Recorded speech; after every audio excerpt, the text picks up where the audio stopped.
Works good, huh? There you go. Daren, did you paint? Daren, do you know the end of that screwdriver got painted orange? I don't have a clue. I uplift people. I lift them up and make them think anything is possible. Freak, I have a question for you. Oh, Mark. What do you know about that? I did it. A lacquer thinner. Why would you do that? I need to paint the nut for the valve cover. I'm sorry, I didn't understand what you said. I needed to paint the nut for the valve cover. That worked really good. Daren, was this yours? Shh, no, you can use it.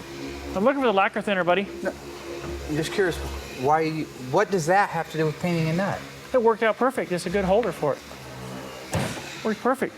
I'd like to know where the lacquer thinner is. Do you know where it's at, Mark? Yeah, there's some right inside that door right there. Right inside that door is a 5-gallon can of lacquer thinner. Thank you, buddy. Why would you do that? Why would you? Hey everybody, Mark here from Graveyard Carz. I can't put the top up until you hit subscribe. So I'm begging you. Hit subscribe.